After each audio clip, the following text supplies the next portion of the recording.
Welcome to this session. In the last session, we had discussed various principles of banking, and of which we little bit discussed the principles of how does a bank manage interest rate risk.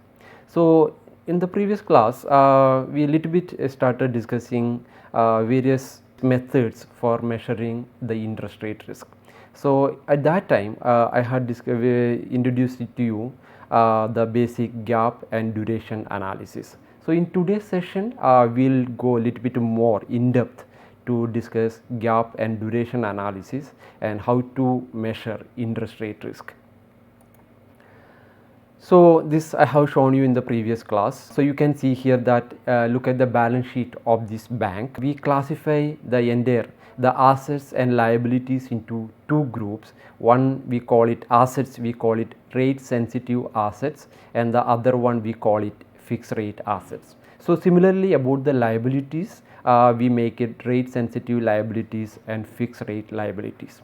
So, from this the main point here is when there is an interest rate change, so mainly it affects the rate sensitive assets and rate sensitive liabilities. So, again the illustration, just to relook into this. So, you can see here that the total assets is 100 million, and of which we can see that rate sensitive assets is 50 million and rate sensitive liabilities are 50 million. Okay. So, look at scenario 1. What if there is an increase in interest rate? So, suppose that interest rates rise by 5 percentage points on average from 10% to 15%. And in this scenario, suppose a bank has a balance sheet something like this, and what would happen to the net worth of this bank? So, let us look into this. So, look at the income on the assets, you know that it will increase by 1 million because the interest rate has risen by from 10% to 15%. So, you can just make a simple calculation here. 5% of the 20 million rate sensitive assets, you can see that the payment that the bank going to get from the increase due to the increase in the rate of interest is 1 million.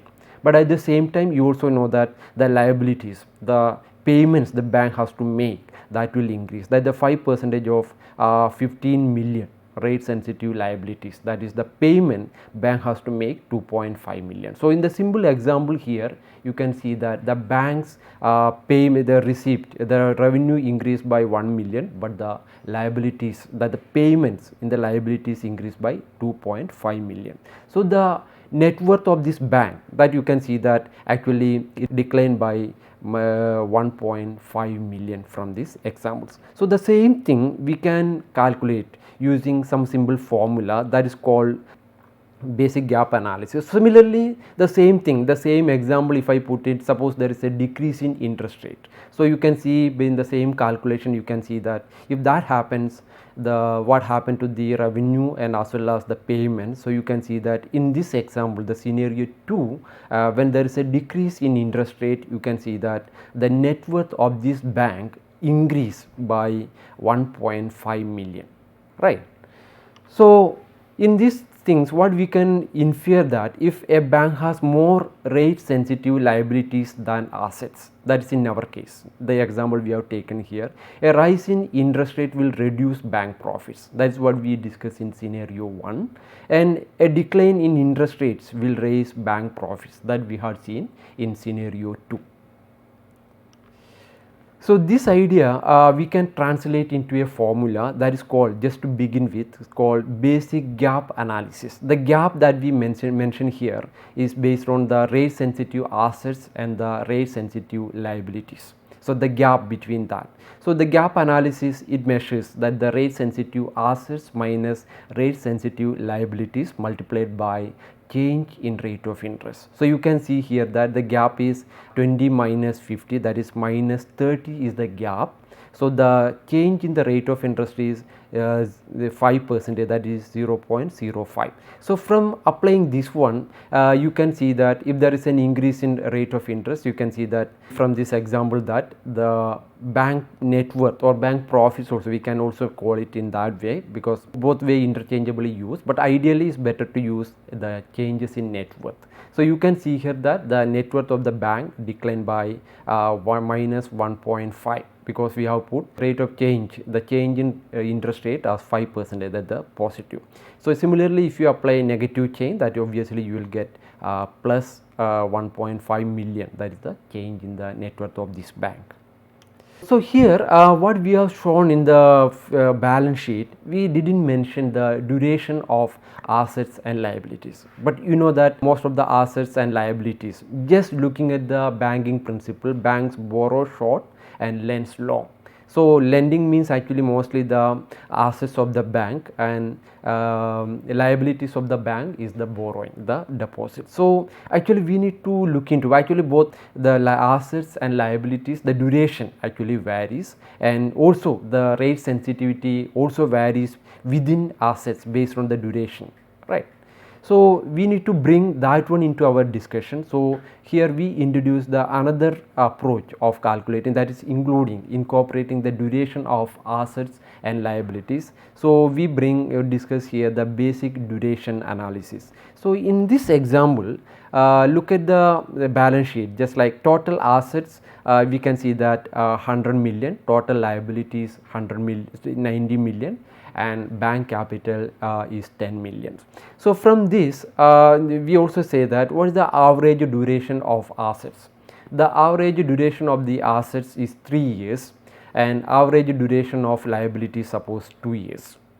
So, in this case, what if the interest rates rise by 5 percentage points from 10% to 15%? So, in this case we apply the duration analysis. So, duration analysis is also called as income gap analysis. What it does is it measures the percentage change in market value of securities by using this formula. That means the inverse of duration in years times percentage point changes interest rate. So, that we calculate separately for assets and separately for liabilities, then we apply this one, we will put in the gap analysis, but this is the duration is the starting point for that. So, look at this here, look at for example the first part of the asset side. So, from this you can see that given all this basic information, what if interest rates rise from 10% to 15%?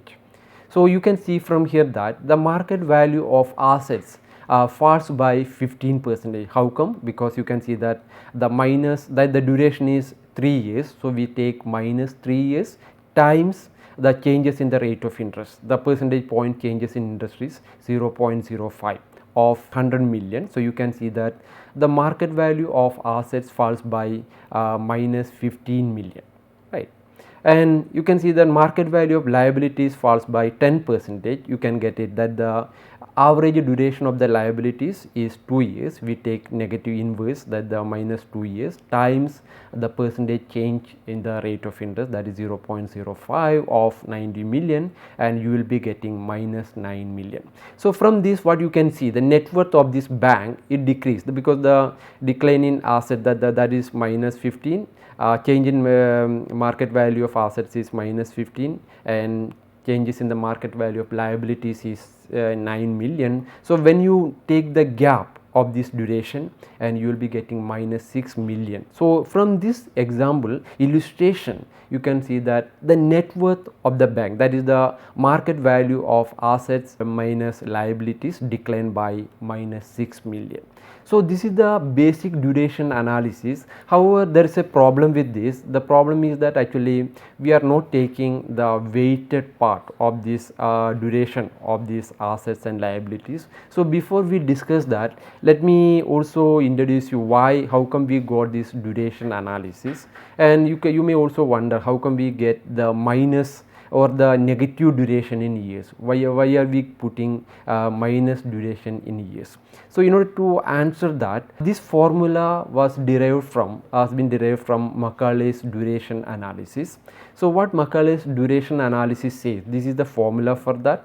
This is widely been used in the financial calculation, particularly in the bond market, and you can see I am just reproducing the content here. What is Macaulay formula duration? So, you can see that the duration what we mentioned here, they calculate using this formula. It also has modified duration of analysis as well, the Macaulay's modified duration. This is the simple formula, initial formula, then the modified duration analysis also has been used. So, this has been widely used. What I am trying to say here is that why we are getting the inverse duration. So, that is my main point. So, from here the shorter way to calculate the coupon bonds duration, actually it has been, because the duration, the shorter version is used as 1 plus I divided by I minus the right hand side expression. And what here actually this D has been used is an elasticity measure. So, that is the elasticity of security with respect to change in I. So, when I say security, I mean assets or liabilities, right. So, simple formula here, actually this D is an elasticity measure, and we can relate it with the elasticity of demand, for example. That measure also we can relate. So, what if I use the exact formula of elasticity? So, in this case assume that taking D as an elasticity measure, so that the elasticity here is inverse because it is a negative elasticity, negative slope, and you can see here is that actually minus del P divided by del I, but times I divided by P. So, applying that exactly the price elasticity of demand concepts here, and instead we put that delta P, that the delta Q, because elasticity, price elasticity of demand is actually del Q divided by del price, that the changes in price, but I am not bringing here price because in price here we are using price of security here. So, instead that is what I am not complicating. Otherwise simply elasticity of demand formula is del Q divided by del P times P by Q, right. But here actually P, this one we are taking changes in rate of interest. So, and this we replace with the price of security, this we are taking the security. So, the only slight changing, tweaking we are doing with this formula. So, from this you can see that the duration is del P divided by del I times I divided by P. So, from this taking the del P on the left hand side, then you will get that minus D, that is the inverse duration, times del I divided by 1 plus I times P. P here we say that the total, suppose if you take P as the assets. So, we take, suppose P is assets, then suppose the value, then the value will be 100 from our example. So, this is not the price, just remember that this is the total assets. So, you can use this P also as liability. So, in our example, suppose here assets is P is equal to 100. So, if we take the security, another security, the liabilities, in our example liabilities were 90 million. So, you can also use that value there. So, in our numerical calculation illustration we will be using this formula. So, what if, so this formula is mainly for one kind of securities. You can apply for, start with the assets, and also you can repeat this calculation for liabilities as well. So, what is the net worth? Net worth is actually the changes in net worth is changes in assets minus changes in liabilities. So, replicate this formula here, that is the first part. So, the P value we replace it with the assets, that is 100 million in our example. Similarly, here minus duration times del I divided by 1 plus I times L. L means in our example that 90 million in our illustrative example. So, this is how we derive this inverse duration value here. Let us now use some numerical values. One of the issue that we discussed in the previous slide is that we take the assets duration and liabilities duration we taken without taking any weight. Actually, we just assume that the total duration of the assets is 3 years and the total duration of liabilities is 2 years. But you know, the bank's balance sheet is it has diverse items of assets with different durations and diverse items of liabilities with different durations. So, what we need to do, that we need to take the weight because for each of the sub components of assets and liabilities, and we need to calculate a weighted duration of these assets and liabilities. So, in this case what we need to do, that we need to calculate the weighted duration of each and every components of items, sub items in the assets and liabilities. So, in this case we calculate a weighted duration analysis. So, in the look at here the total asset, we are taking the same example. Is here we assume that the total asset is 100 million, total liabilities is 95 million, and we take bank capital as 5 million. Both assets and liabilities with a varying maturity of periods. Now, the rate of interest increased from 10% to 11% in our example. So, in this case, how to perform the duration analysis? Here actually we are going to use the same formula. First, this is for the asset we calculate, and separately then also calculate separately for liabilities, then we take the difference. So, prior to that we need to calculate the weighted duration. How to calculate this? So, look at this bank's balance sheet. First we are presenting here assets.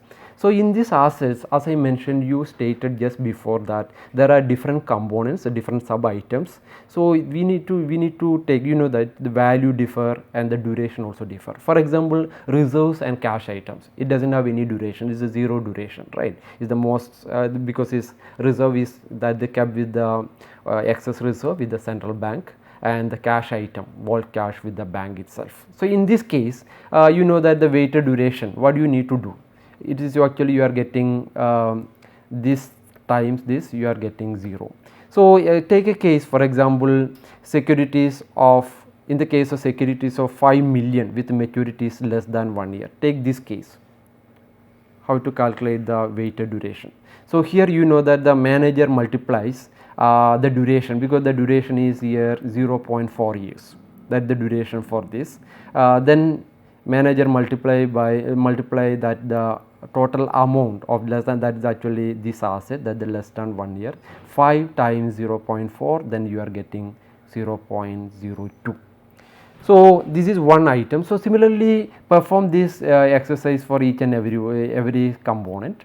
That means multiply this with and this with, then what you are getting? Then you will be getting, when you sum it up, that a weighted duration, you will be getting 2.70.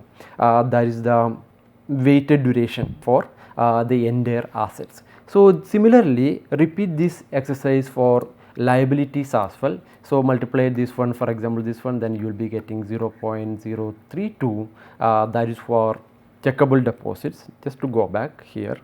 So, here we got the manageable 0.4 year duration times 0.5 million, then you also need to divide it with a 100 million, that I forgot to mention, to get a weighted duration of 0.02. This I forgot to mention that. So, this you need to multiply, for example this you will get by multiplying this one with 0.4, then dividing this one with the total assets, that is the 100 million. So, then you will be getting 0.02. So, similarly you need to do separately for each and every items, and then repeat this exercise for each of the liabilities component as well. So, just to say here that to get 0.32, the weighted duration for checkable deposits is determined by multiplying by the 2-year duration by 15 million divided by total liabilities of 95 million. So, finally you will be getting 1.03 as the weighted duration of the liabilities. So, you can see this is the total balance sheet of this bank, that the assets, and I am just presenting everything in one slide, and then you got, this is the weighted duration of the liabilities, and this is the weighted duration of assets, and plugging this value in the formula. So, what we are doing here, that suppose the bank manager wants to know what happens when the interest rates rise from 10% to 11%. So, taking total value of assets value is 100 million, applying this formula. So, here you can see that percentage change in the value of this security. P means, for here we mean assets, the price of value of these assets, and you apply this, then you will get the percentage points. So, here, and when you want to, because this is the percentage point, that the percentage P, then you get exactly this formula. Then when you want to get only the value, absolute, the change in the value, not the percentage, then you need to get the minus duration times I divided by 1 plus I,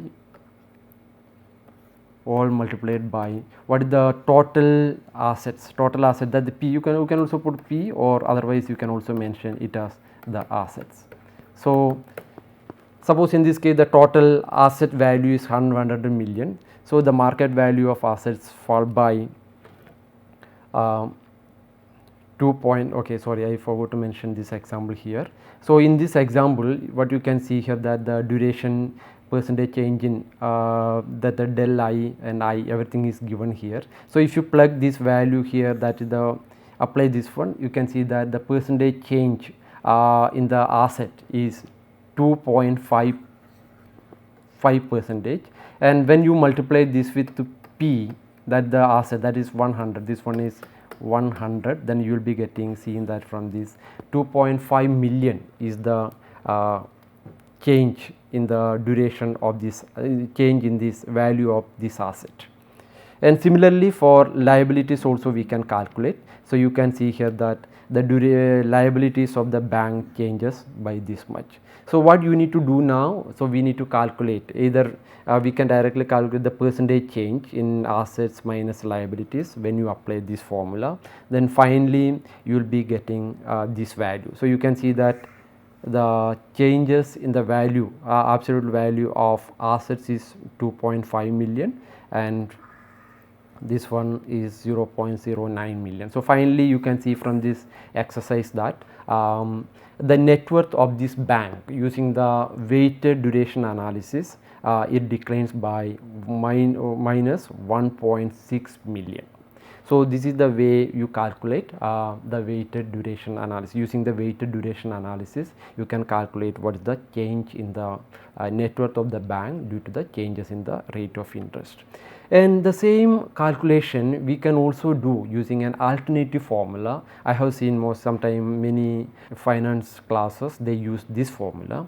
Here actually what the intuition is same, what we have done, we slightly tweak it using some other formula. Here the first we calculate the duration gap using this way, that the duration of the assets minus, you take the divide total liability divided by total assets times the duration, right.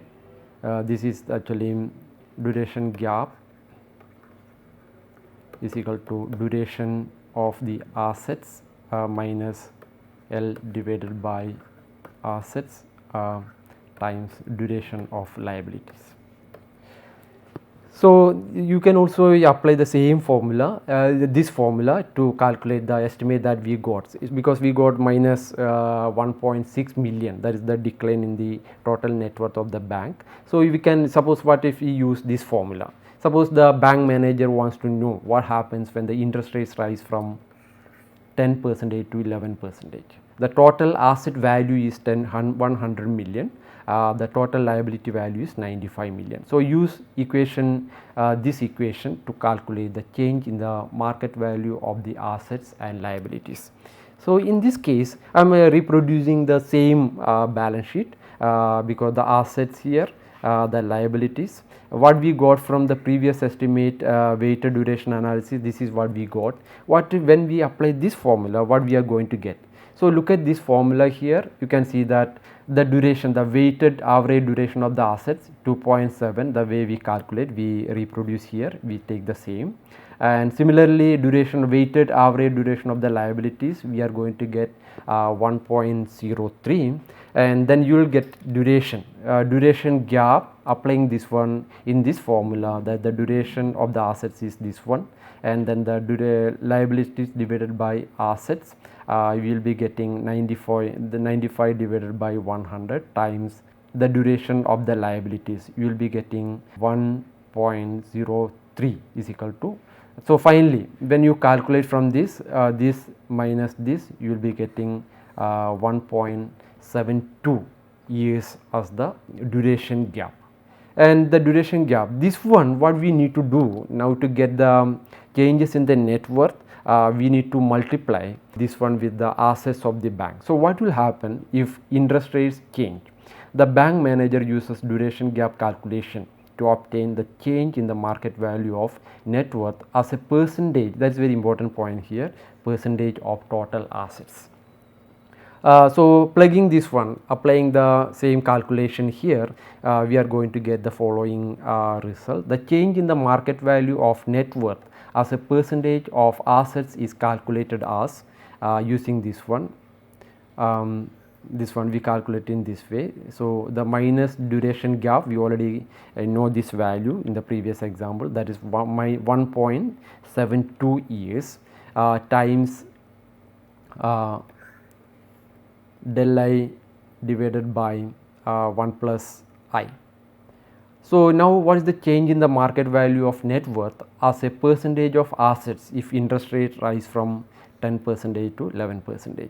So you will be getting this like this, that the duration gap that we calculated from the previous formula used in the previous slide is 1.72 and multiplied by this. Then you will be getting minus 1.6%. So from this you can see that with the assets totaling $100 million, it indicates a fall in the market value of net worth of 1.6 million. So this value we also got from our previous estimates, the weighted duration analysis. So from there also you can see that the weighted duration analysis also we got this value, that is minus 1.6 million. So in this class session, finally we have reviewed various methods of measuring the interest rate risk. So we started with the basic gap analysis, then we discussed basic duration analysis, and subsequently we brought the duration of assets and liabilities, each and every components of assets and liabilities we discussed, we brought it, and in order to incorporate that we use weighted duration analysis, and then we introduced a formula derived from Macaulay's, and we also discussed the alternative formula to derive the same measure. And in the next session, we will discuss the central banking, the role of central banking, and then how central banking and money supply are affected, and related concept we will be discussing in our next session. Thank you.